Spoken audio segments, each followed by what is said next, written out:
Okay, guys, good evening. So I'm back with the federalism lecture. In the last class, we had discussed.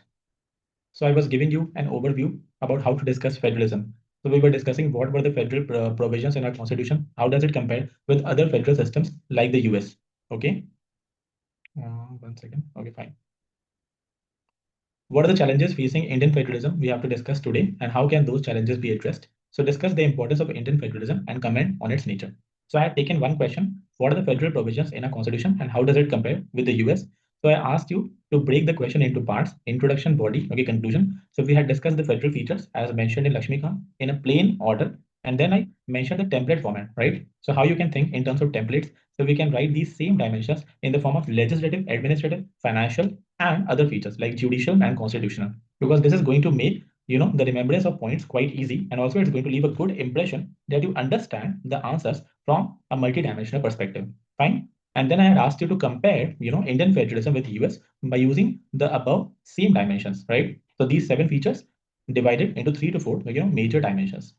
So we had discussed how do we have to compare. So this is US, this is India, and how can we compare? So there will be some basis of Indian federalism and US federalism, and then legislative angle, administrative angle, financial angle, and others judicial and constitutional angle. Fine. So in this class, I'm going to pick up from this question itself that we had to discuss comparison with the US Constitution. Fine. Comparison with the US federalism. So if we check this thing, right? Now we know one thing. Whenever we have to mention comparison, fine. 1 second. So yes. So comparison, when we have to mention, like in UPSC answer, so comparison means 2 things. So it is both similarities. Once again, this has to be enabled.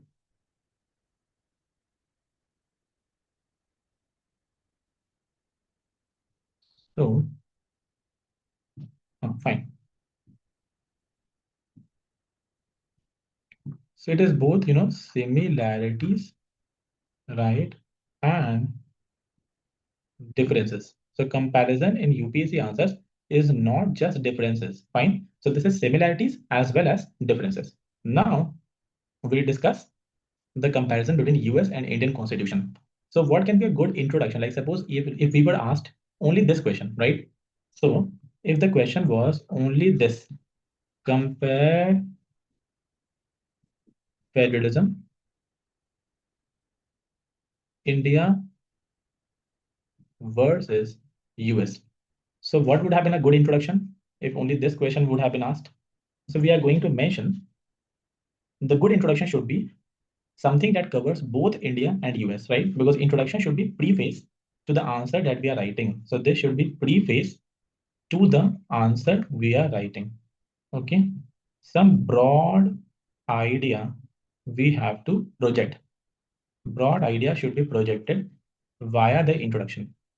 So one introduction can be, while both India and US are proud federal democracies, they differ in their models of federalism, right? So we are, addressing while both India and US. So while both India and US are proud federal, democracies, while both are proud federal democracies, okay, they differ in the models of development. Fine.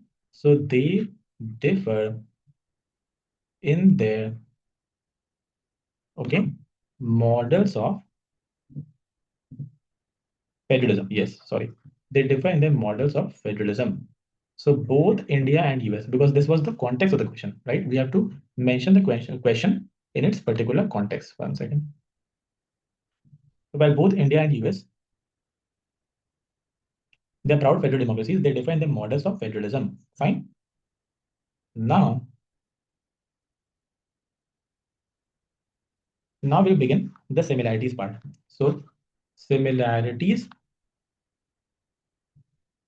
between India and US, because we had to compare. So similarities, what will be the similarities? Just write those 7 features of federalism, because these are the similarities. Those 7 features of federalism are the similarities between India and US. So what were them? What were those features? So you can think in terms of legislative, administrative, financial, and others, right? So these were judicial and this was constitutional. Like I'm just writing them in the plain order because we have already discussed those similarities in the dimensions form. So, both have a written constitution, fine. And then we both have independent judiciary, both have independent, okay, judiciary, fine. Both have independent judiciary. And then, so there's division of government powers, right? There's division of government powers. So division of powers between center and states. Division of powers between center and states, fine. And then there is bicameralism. Bicameralism. So India has Rajya Sabha and US has Senate. Fine. You can also mention the other, 7 features that we have discussed because this becomes the similarities. Fine. These become the similarities. And now I'm going to discuss the differences part. Fine. So now we are going to discuss the differences. Okay. So now differences, as I said, we can think in terms of, so the basis.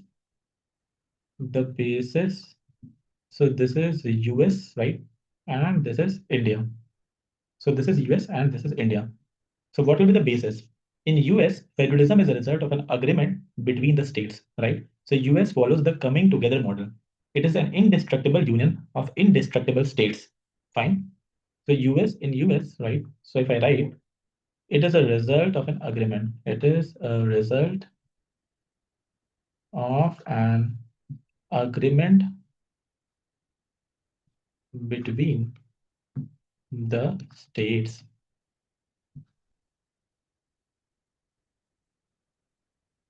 So US follows coming together model. But in India, there is no agreement and states have no right to secede. Fine. In India, we can say, so there is no agreement between the states. There is no agreement between the states and states have no right to secede from the union. Fine. So we can also mention this is like basis. Okay. So basis 0.1. Now what will be the basis 0.2? We can also write basis 0.2 as, so US is an indestructible union, indestructible union of indestructible states. Fine. So indestructible union of indestructible states. What about India? So this is indestructible union of destructible states, right? So Article 2(3) in our constitution say that the center can change the boundaries or even the names of the states even by a simple constitutional amendment, right? Not covered under Article 368. So India follows indestructible union. So this is indestructible, union of, right, destructible states. So indestructible union of destructible, okay, states. So as per Article 2 and 3 of the Constitution. Fine. Similarly, if we go and we check, right, so the nature of federalism. So first is, the basis, and then if we check the nature of federalism. So nature of federalism. The US is like truly federal. It is truly federal. So the 7 features are strictly followed. The 7 features that we had discussed are strictly followed, but India is quasi-federal. India is quasi-federal. We have a strong center like Canada. So we have a strong center like Canada. Now, how do we have a strong center? That can be seen in the terms of legislative, administrative, financial aspects. So this we'll discuss in the upcoming questions. Fine. Now, if we check, so this is the nature of federalism. Now, what can be the other, points? So we see, the legislative part. So legislative angle. So in the Senate in US, right? In the Senate in US, all states have equal members. Senate US. So all states have equal members to each. Yes. But in India, Rajya Sabha, this is also one only. In India, Rajya Sabha, so states have members in proportion of the population, right? So proportional to the population. Fine. And then if we check, so in terms of the residuary powers, right? In terms of residuary powers, residuary powers in US, these residuary powers so lie with the provinces. These lie with the provinces. Fine. But in India, these lie with the center. So this lies with the center. These residuary powers. So fine. What have we checked? So we have checked that we are discussing, right? So compare federalism India versus US. Fine. And we checked that introduction. So should be a preface to the answer. So give a broad idea. We should have a broad idea to project through our introduction. So while both India and US are proud federal democracies, they differ in their models of federalism. So when we have been given, the question to compare, we should mention both the similarities as well as the differences.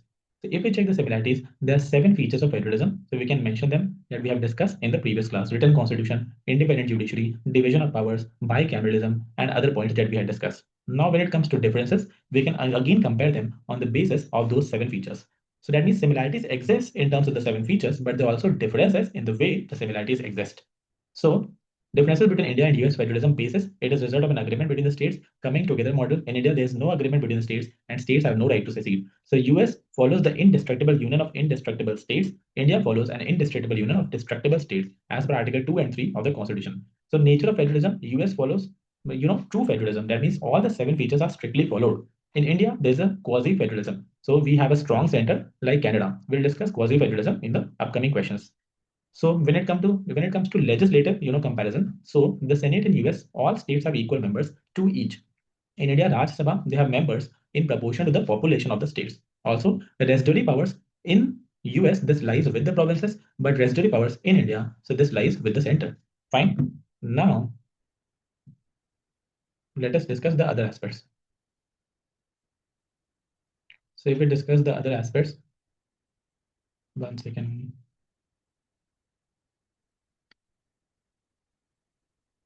Okay. So this is legislative, and now we'll discuss about administrative, administrative or executive powers. Administrative or executive powers. Fine. So does not have a strong center. Does not have a strong center, and so this has strong center. Here in US, each state has different CAG, different election commissioner, unlike India. So each state has its own CAG and election commissioners. But in India, what do we have? We have only one CAG for the entire country, only one election commissioner for the entire country, right? So only one CAG and only one election commissioner at the federal level. Fine. So this was the administrative and executive part. And then when we check the financial aspects. So if we check the financial, aspects,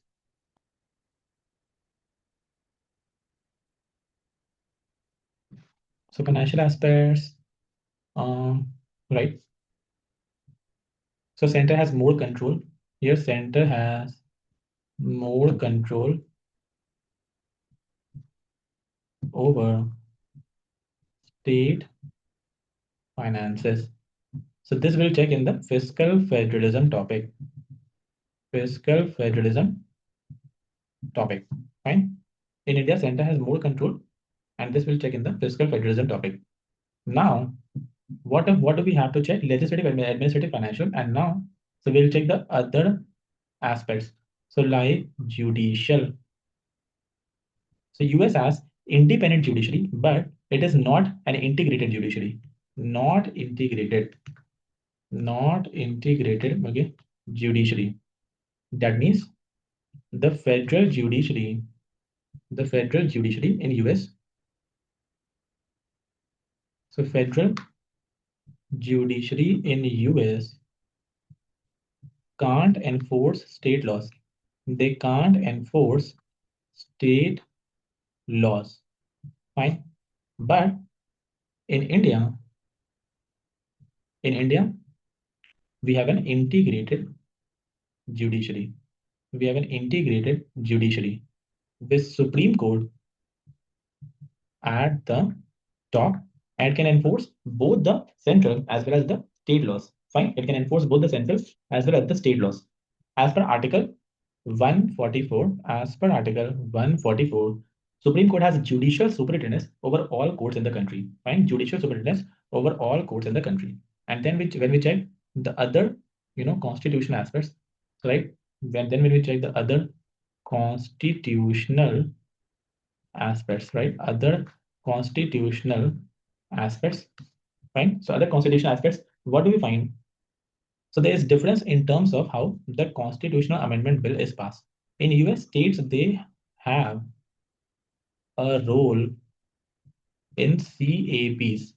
That means, so in US states can also initiate constitutional amendment bill, unlike India, right? Here states can initiate CAB. In India, no state can initiate a constitutional amendment bill except Article 169 to establish or abolish a Vidhan Parishad. That means the legislative council at the state level. Fine. Also, when we check, some other constitutional aspects. So each state has own citizenship. Each state has own citizenship in US. Okay. So in India, there's only one citizenship, right? At country level. Fine. So at the country level, and we have only one citizenship. Fine. Also, there are other constitutional differences.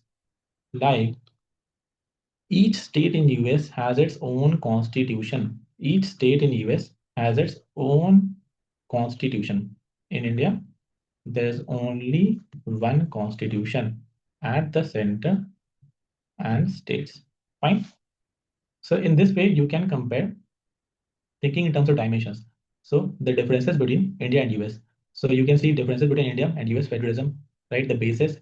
So coming together model, and then so it is an indestructible union of destructible states, India, nature, truly federal, quasi because in India, center is more powerful in all the dimensions like legislative, administrative, financial, and other aspects. So legislative, we saw in terms of the Senate and Rajya Sabha as duty powers, administrative and executive. So India has a strong center, and India has only one CAG and one EC, election commissioner at the federal level. In US, each state has its own CAG or election commissioner. So financial aspects, states are more powerful in the US. In India, center has more control over the state finances. So fiscal federalism topic, we'll check these. Other aspects, so judicial, in India, we have an integrated judiciary with Supreme Court at the top, Article 144. But in US, so the judiciary is not integrated, right? The federal judiciary in US can't enforce state laws, but the federal judiciary in India can enforce the state laws. So then we check the constitutional aspects. So constitutional amendment bill in US, the states, they have a role in CABs in terms of the initiation of the bill. In India, states cannot initiate a CAB or constitutional amendment bill except Article 169 to establish or abolish a Vidhan Parishad. Fine. In US, each state has its own citizenship. In India, there is only one citizenship at the country level, and this is meant to promote, fraternity. This is meant to promote fraternity, which is a preamble value. So, which is a preamble value. Fine. Each state in US has its own constitution, but in India, there's only one constitution at the center and states level. Now, ideally, we have answered the question of comparison between India and US, but we should also leave the, examiner with an important mark. So one subheading can be, so how can we mention, that means how does this difference, importance of this difference. So what is the importance of this difference?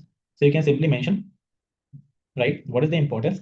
Because whatever choice, this choice helps these countries in their respective or unique historical and social context, because unique historical, okay, unique historical and social context. Fine. So this makes your answers holistic. This makes your answer, holistic, and you can once again, you can include this part in conclusion as well. Like, thus, US follows strict federalism while India follows the Canadian model of federalism with a strong center. And this choice of the model so depends on the unique historical and social context. Fine. So in this lecture, I only wanted to discuss this question, right? I wanted to enable you to think in terms of your dimensions. And then, okay, from the next lecture, we are going to discuss the other questions. Fine. So I wanted to discuss this part where, yes. So we discuss compare federalism, India versus US, some introduction, similarities, differences in terms of basis, nature of federalism, legislative, administrative, and financial, and other aspects like judicial and constitutional aspects. Okay. So in the next class, we'll continue from the remaining topics. Fine. Thank you.